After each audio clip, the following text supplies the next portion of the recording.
Sa'yo ba to? Kasi meron kang access sa dashboard ng administrator. Sa tingin ko'y sa'yo ito, sabi ni Eliza. Paano posible para sa isang kasambahay na magkaroon ng isang website na kumikita ng milyong-milyong dolyar araw-araw? Well, tignan mong pangalan ng website. Tinuro niya kung nasaan ang web address. Yun ay www.tripleza.com. Tripleza.com? Ano naman ito? Tanong ni Eliza. Naguguluhan siya sa kakaisip. Z ay nangangahulog ang Zoren. Z ay para kay Zachary. At ang pangatlong Z ay para kay Zigel. A para kay Aurora. A para kay Amethyst at A para kay Athena. Ang website nito ay binubuo ng henyo mong anak at silang may-ari nito. Sabi ni Jane, napakunot na noon si Eliza. Imposible ito. Paano makakabuo ng website ang 6 na taong gulang na bata at gagawin itong kilala? May alam ba sila tungkol sa coding? Hindi makapaniwala si Eliza. Lihim na sinasabi sa akin ito ni Zoren at inabot sa akin ang kanyang laptop na inagaw ni Marcela ang kanilang mga laptop. Sinabi niya sa akin ang password at sinabing sabihin sa iyo na binuo nila ang website nito para sa iyong kapakanan. Napansin ni Zoren na nakita nila ng mga tao ay magiging makapangyarihan sa North Hill. Batay sa kung gaano karaming perang meron sila, kaya ginawa nila ito para sa iyo upang ikaw ay umangat bilang pinakamakapangyarihang babae sa North Hill. Talaga? Napaluha si Eliza. Noong siya ay nag-iisip na maghanap ng online na trabaho, ang kanyang mga anak ay nakabuo ng isang mahusay para sa kanya. Alam na ba ni Tyrone at si Tala ay iisa? Inilantad ni Marcela ang revelasyon pagkatapos ng pawalain ng alaala ni Tyrone. Sabi niya, "Anong sabi mo?" Halos lumuwa ang mga mata ni Eliza. Lahat ng tao sa North Hill ay nabigla kagaya mo ngayon. Nalaman ni Marcela ang napakaraming bagay tungkol kay Tyrone, kasama ng kanyang pinakamalalim na sikreto. Ang Diyos lang ang nakakaalam kung paano niya nalaman ang lahat ng ito.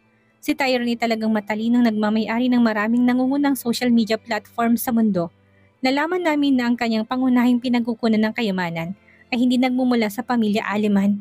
Siya ay likas na matalino sa coding kaya sa tingin ko, nagmana lang ang mga bata mula sa kanilang ama, sabi ni Jane. Naintindihan ko na ngayon. Bumuntong hininga si Eliza at sinimulang suriin ang website. Sinabi ni Jane sa kanya ang login username, mail at password ng dashboard ng website at sinabing, ngayong naihatid ko na ang sinabi sa akin ni Zoren, mas mabuting umalis na ako. Huwag ka na munang umalis, sabi ni Eliza habang sinisimula niya suriin ang mga nakaraang kita. Ma'am, huwag mo na akong tawaging ma'am ulit.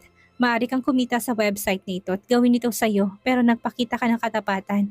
Hindi ba't sinabi mong pinalayas ka ni Marcela sa North Hill na parang aso? Ayaw mo bang maghiganti at panoorin siyang ipatapon sa palabas ng North Hill na parang aso rin? Tanong ni Eliza. Nakatingin lang si Jane na nagtataka. Siyempre, may malalim na parte ng kanyang pagkatao ang gustong maghigante. Pero paano maghihiganti ang kambing sa leon? Gaano man kagalit ang isang kambing kung kaharap nito ang isang leon, ang leon ay lalamunin to ng walang awa. Isang asset ang website na to at sa tingin ko kulang ang isang tao para patakbuhin ito. Gusto ko tang maging personal assistant at maging kaibigan ko rin. Kalabanin nating dalawa ang babaeng yon, sabi ni Eliza. Nagulat si Jane. Ngumiti si Eliza at pinantayan siya. Pinatong niyang kamay niya kay Jane at sinabing, hindi ko kaya ang mag-isa. I need you to fight with me, please. Napabuntong hininga si Jane. Paano naman ang pagkakakilanlan ko? Kung makakahanap nila ako saan man sa North Hill, aarestuhin nila ako. Si Marcela nag-disguise bilang Esmeralda gamit ang facial skin mask. Tyrone also disguised bilang Tale gamit din ang facial skin mask at nakita ko din ang kapatid ko nang mag-disguise nitong nakaraan. Sa tingin ko kailangan mo rin gamitin ng mga ganong paraan para maging ligtas. Isang problema lang, skin mask ay nakakairita sa balat dahil pinoprotektahan itong iyong tunay na muka mula sa sariwang hangin at sikat ng araw o maaari kang magpanggap na parang isang babaeng Muslim. Tanong ni Eliza, magpapanggap na lang ako bilang Muslim, ayoko mangati ang balat ko. At sa susunod kapag may kapangyarihan na tayo, ipapakilala kong tunay kong sarili, sabi ni Jane. So magkaibigan na tayo? Tanong ni Eliza, tumatanggap ako na maging personal assistant mo at kaibigan mo Eliza. Tinutulungan kitang lumaban. Hanggang sa ang iyong mga anak ang iyong mga pag-iibig ay mabawi mo. Gusto ko makitang tratuhin ng babaeng yun na parang aso. Gusto ko makita siyang bumagsak mula sa karamihan. Makapangyarihang babae sa North Hill sa panakawalang kwentang babae sa North Hill.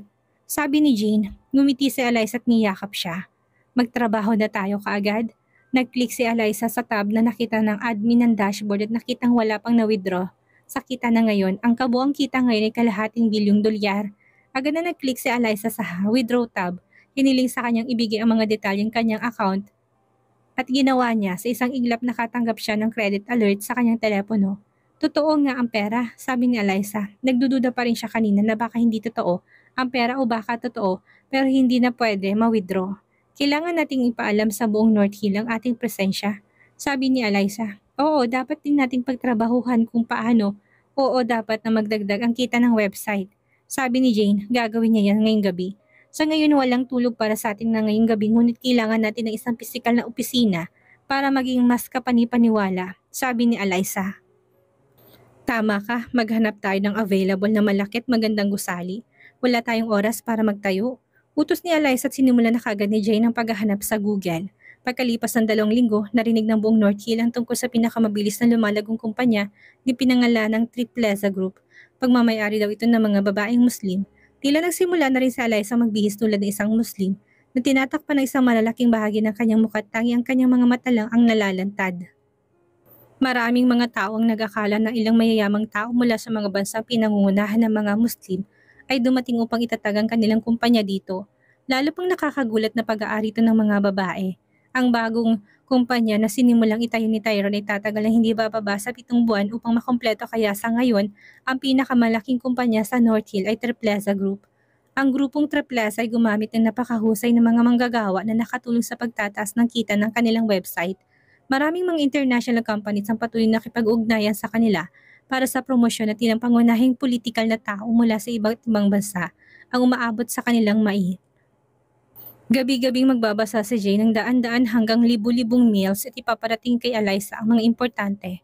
Kahit si Marcela ay narinig na rin ang tungkol dito, nabalitaan ng pamilya ng mayor ang tungkol sa mabilis na paglago ng kumpanya. May nag-usap pa nga ng kumpanya ay magkakaroon ng pagkakataong makipagkompetensya sa kumpanya ni Tyrone sa oras na matapos ang gusali ni Tyrone. Maraming makapangyarihang tao sa North Hill ang maglilipat na ngayon ng kanilang atensyon mula sa pamilya ni Aliman patungo sa grupo ni Tripleza. Bawat makapangyarihang lalaki at babae ay gustong makipagkita sa CEO ng Tripleza Group.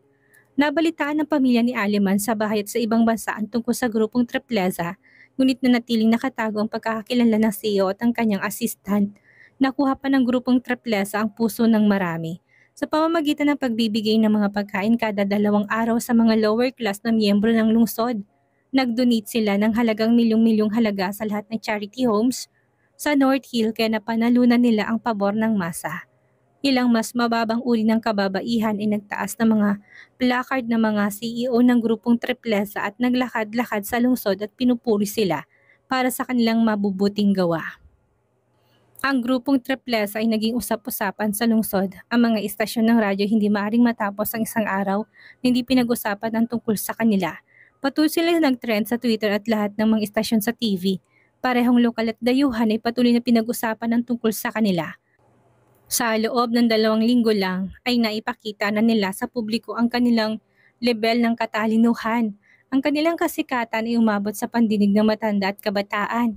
At syempre, narinig ng pinakamakapangyarihang tao sa North Hill ang tungkol sa kanila, ang dakilang Mr. Tyrone Aliman. Habang binabasa ni Tyrone ang tungkol sa CEO ng Tripleza Group sa kanyang home office, tinawagan siya ng kanyang personal assistant at sinagot niya, Sir, karamihan din sa mga taong binigay namin ng kontrata sa oras na gusto namin simulan ang pagtatayo ng ating kumpanya ay nagsimula na mag-resign. Bakit? Nakakuha sila ng bagong kontrata sa Tripleza Group. Ialok mo lang ulit, kukuha tayo ng mga bagong tao at kasakasuhan ng mga nagbitiw sa korte dahil sa paglabag ng ating kasundaan sa kontrata. Okay sir, sabi ni Benji at binaba ang tawag. Personal assistant pa rin ni Tyrone Aliman si Benji. Siya lang ang nakakaalam ng buong katotohanan at pakikipagtulungan pa rin kay Tyrone. Naisip ni Marcela na hindi rin maganda na tuluyang alisin ang lahat ng malapit kay Tyrone at may alam na katotohanan.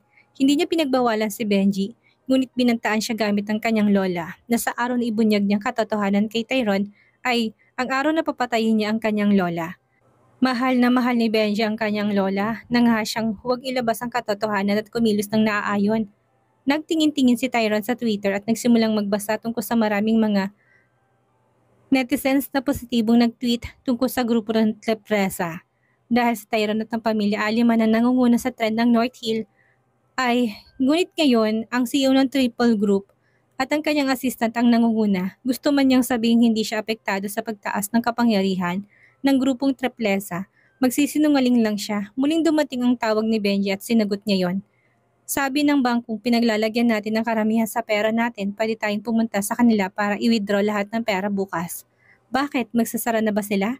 Hindi. Ang sabi nila ihahawakan na nila ngayon ang asset ng Triplesa Group. At ayon sa kontratang pinirmahan sa grupo ng Triplesa, hindi nila mailagay pareho ang pera natin at ang pera nila. Maaari daw tayong sumubok ng ibang mga bangko. Sabi ni Benji, ang bangkong ito ay talagang ang pinakamalaking bangko sa North Hill. Naramdaman ni Tyron na nabugbog ang kanyang sarili. Galit na siya na hinampas ang mesa at tumayo. Galit na sigaw niya, "Who the heck is the Triplesa Group CEO? Sir, sa ibang bangko na lang natin i-save ang mga asset natin. Hindi sila mapagkakatiwalaan, hindi katulad ng bangko na to. Isaayos mo isang meeting kasama ang CEO ng Triplesa Group. Kailangan kong malaman kung bakit siya pumirma ng kontrata sa bangko. Sinasadya niya bang hanapin ang CEO ng Triplesa Group at ang assistant niya ang galit ko?" Galit na galit si Tyron. "Masusunod, sir." Pinaba ni Benji ang tawag. Tiniyak ni Tyron sa kanyang sarili na magsasalita siya sa harap ng CEO ng Triplesa Group at babalaan sila ng husto kung hindi ay haharapin siya ng walang pagsisisi. Tumawag ulit si Benji at sinagot niya ito. "Gusto kong ganapin ngayon din," nagdemand si Tyron dahil naisip niya na sasabihan ni Benji na mag-schedule sila para makipagkita siya sa CEO ng Triplesa Group. "Actually, sir," sinabi ng CEO ng Triplesa, "masyado siyang abala para makipagkita sa'yo." Hindi makapaniwala si Tyron na sinabi ng CEO ng grupo ng Triplesa masyado siyang abala para makipagkita sa kanya. Nakakainsulto. Bigla bang nakalimutan ng lahat na siya ang pinakamakapangyarihang tao sa North Hill? Nakaramdaman ng pagkakatakot si Tyron na tinanong si Benji na sa telepono pa din ang kabila ng bigla ang mahabang pananahimik ng kanyang boss. Anong oras nagsasarang kumpanya nila? 5 p.m. tuwing Lunes hanggang Biyernes. Sagot ni Benji. Okay, sagot ni Tyron at binaba ang tawag. Agad siyang tumawag sa head of guard niya. Pagkasagot niya, nag-utos siya. "Ihanda mong mga sasakyan, pupunta na tayo sa Triplesa Group." "Masusunod, boss." Tumayo kaagad si Tyron. Sa kinaupuan niya at lumabas ng opisina niya, habang papalabas siya nakita niya si Marcel at nilapitan siya. "Habi, saan ka pupunta?" "Kailangan ko makipagkita sa CEO ng grupo ng Triplesa." "Oh, bakit? Sino naman yon?" Tanong ni Marcela. Hindi niya alam kung sino mismong CEO ng kumpanya pero alam niyang babae siya. Kaya nagtataka pa rin siya kung bakit gusto makipagkita sa kanya ni Tyron. Dahil ba siya ay nagkaroon ng kapangyarihan sa loob lamang na 2 linggo? "Hindi ko may paliwanag ngayon, dear." Hinaplas ni Tyron ang kanyang buhok hanggang sa likod at sinabing, "Babalik ako kaagad." Pagkatapos ay humakbang ito palayo sa kanya. Hindi nagtagal ay pumasok na si Tyron sa kanyang sasakyan at kaagad na nagsimulang magmaneho ang kanyang driver. Sa isang iglap, isang entourage ng escort ni Tyron ang nasa harapan ng Triplesa Group. Nang makita ito ng nakatira sa paligid, alam niya nila na huminto sa harap ng gusaling ng kumpanya isang makapangyarihang tao. Ngunit hindi pa nila matukoy kung sino siya. Agad na naalerto ang mga journalist at mga nakakapaligid ay mabilis na pumunta sa gusali ng Triplesa Group. Kaakit-akit na bumaba si Tyron mula sa kanyang sasakyan at lahat ng mga matay nakatuon sa kanya. Ang mga tao sa labas at maging ang mga nagtatrabaho sa kumpanya ay kailangan tumingin sa bintana upang makita ang isang marangal na tao na nagpabuhay sa kanilang kumpanya dahil sa kanyang presensya. Nagulat ang lahat nang makita si Tyron. Ang misteryosong pinakamakapangyarihang tao sa North Hill. Nagsimulang kumuha ng litrato at video ang lahat. Hindi pinansin ni Tyron ang lahat ng atensyon at naglakad papasok. Nang makita siya ng receptionist, agad siyang tumayo at bumati. "Welcome to Triplesa's Group." Hindi nangahas siya ng receptionist na magtanong kung ano ang pakay niya sa pagpunta dito. Naniniwala siya na dapat ay magkaroon siya ng appointment sa CEO. "Dalhin mo ako sa office ng CEO mo." Kalmado ang boses ni Tyron ngunit nagdulot ito ng sobrang lamig sa kalima ng receptionist. Agad niyang lumabas sa kanyang mesa at magalang na sinabing, "Please follow me, sir." Dinala si Tyron sa isang elevator at hindi nagtagal ay umakyat siya hanggang sa huling palapag. Dumating si Tyron at ang receptionist sa isang malaking maluwag na opisina at isang babaeng nakadamit tulad ng isang Muslim ang nakaupo. Tumingala siya at nakita niyang pumasok si Tyron at halos 5 ng kanyang tauhan. Kasama ang receptionist, pinalis ni Tyron ang receptionist at makapangyarihang naglakad patungo sa babaeng nakaitim na hijab. "Pumirma ka ng kontrata sa Z at hiniling na huwag na nilang hawakan ang pera ng kumpanya ko? Sino ka ba sa tingin mo? Pwede bang maupo ka please?" Tanong ng babae nakaitim ng hijab. "Gusto mong maupo sa harapan mo ang pinakamakapangyarihang tao sa North Hill?" Nakakalokong tanong ni Tyron. Hindi mangyayari yon kahit na panaginip man. Nakakawalang galang ang pakikipag-usap ako dito at nakaupo ka lang. Bakit ang yabang mo, sir? Pumunta ka sa kumpanya namin kahit na hindi ka naman imbitado at nagsasalita ka na para kang CEO dito. Tumayo ang babaeng nakahijab. Pakiusap ko sa'yo, lumabas ka sa opisina ko. Hindi makapaniwala si Tyron na gustong-gusto niyang hawakan ang baba niya pero may boses na biglang nagsalita mula sa likuran niya. Tyron, tumingin si Tyron sa likod ng babaeng nakahijab na kausap niya at nakitang isang babae pang nakahijab. Hindi niya man lang ito tinawag na mister. Gaano kabastos ang babaeng Muslim na ito? Napaisip si Tyron.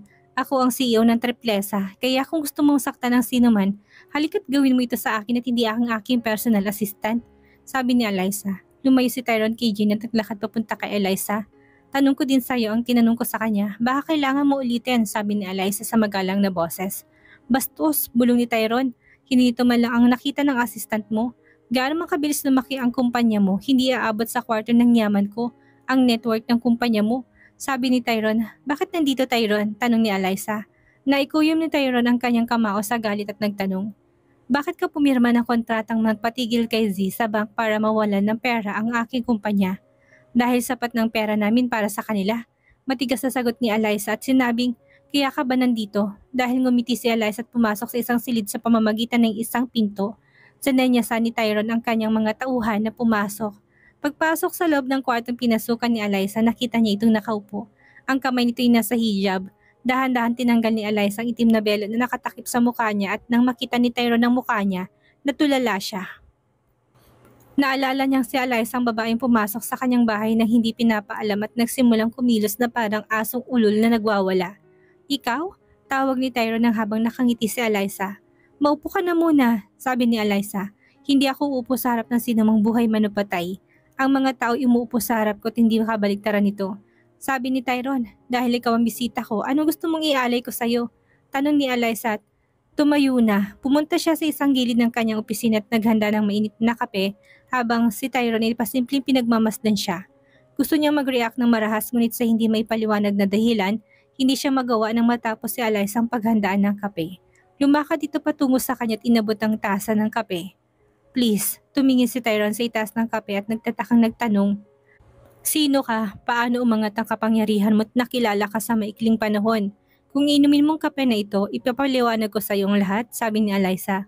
Si Tyron na nakatitig sa tasa para sa sumunod pang 3 segundo pagkatapos ay kinuha niya ito mula sa kanya at ininom ang lahat. Nagustuhan niya ang lasa ng kape at parang palihim siyang humingi na nito. Pumunta ka doon at maupo ka. Maupo ako sa harap mo, sabi ni Eliza. Bakit? Para makapag-usap tayo. Hindi ko masasagot ang tanong mo habang nakatayo ako. Sabi ni Eliza, hinila ni Tyron ang isa pang 2 upuan sa harap ng upuan ni Eliza at umupo sa mesa. Huwag na nating gawin formal ito. Total tinatawag mo ako sa pangalan ko, ngayon isagutin mong tanong ko. Ang buong kahulugan ng Triplesa Group ay Zorin, Zachary, Ezekiel, Aurora, Amethyst at Athena. Ito ang pangalan ng 6 kong anak. Binuo nila ang website na Triplesa kahit na 6 lang sila. Tapos ako makikinabang doon at magsusumikap na dahil lang ang kumpanya sa mataas na malaking antas, sabi ni Eliza. Meron kang 6 na anak? Nagtatakang tanong ni Tyron. Tama, 3 lalaki at 3 babae. In fact, 6tuplets sila. Sagot ni Eliza. 6tuplets? Wow, asa sila? Tanong ni Tyron at kumalukip-kip. Ninakaw na ninakaw sila ng mga kaway ko. Pero naniwala kung nasagot ko na ang tanong mo tungkol sa kung paano sumikat ang kumpanya ko sa maikling panahon. Tyron, pwede ko bang tanungin kung paano mo pakikitunguhan ng asawa mo? Bakit ka interesado sa kung paano ako pinakikitunguhan ng asawa ko? Crush mo ba ako? Malayo na crush kita kasi mahal talaga kita, sabi ni Eliza sa isip niya. Ngumisi siya at sinabing, huwag kang magmalaki, ayoko sa mga mayayabang na lalaki. Mayabang ba ako? Sobrang yabang. So Tyron, may ilan ka pa bang kailangang alamin?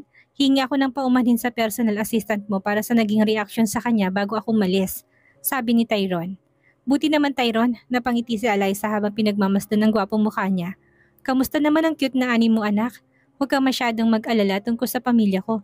Lumayo si Tyron mula sa mesang inupuan niya at sinabing, kailangan ko na umalis. Ibati mo na lang ako sa babaeng napakalimot sa'yo ng memorya mo, sabi ni Eliza at kaswal na umupo na parang walang sinabi. Lumingon sa kanya si Tyron at tinanong, anong pinagsasabi mo? Wala, by the way at huwag mong kalimutang humingi ng tawad sa personal assistant ko. Sabi ni Eliza at pinatong ang kamay sa mouse saka nagsimulang magtrabaho sa kanyang computer. Sinong asawa mo? Biglang tanong ni Tyrone. Wala akong asawa. Sagot ni Eliza. Nakikita ko kung bakit pumipikit ka ng kunin ng atensyon ko. Pero nakakalungkot para sa'yo. Tapat ako sa asawa ko at ang aking pamilyang lahat sa akin. Keep trying hard to get my attention, you single desperate woman. Gustong lumingon ni Tyrone ngunit natigilan na tumawa si Eliza. Tumingin siya sa kanya na nagtataka. May nakakatawa ba siyang sinabi? Umalis si Eliza na parang naawa sa kanya at sinabing, hindi na tayo magkita ulit pagkatapos ng araw na to. Pinagdarasal ko talaga ito, hindi ikaw ang iilan sa mga taong gusto kong makita. Sabi ni Eliza. Kailangan na tinignan ni Tyrone ang kanyang sarili mula leeg hanggang paa. Inisip niya kung nawala bang kanyang alindog at kagapuhan. I have dedicated myself to Islam. Tulad ng personal assistant, hindi kami mag-aasawa o makikipagrelasyon sa kahit na sinong lalaki.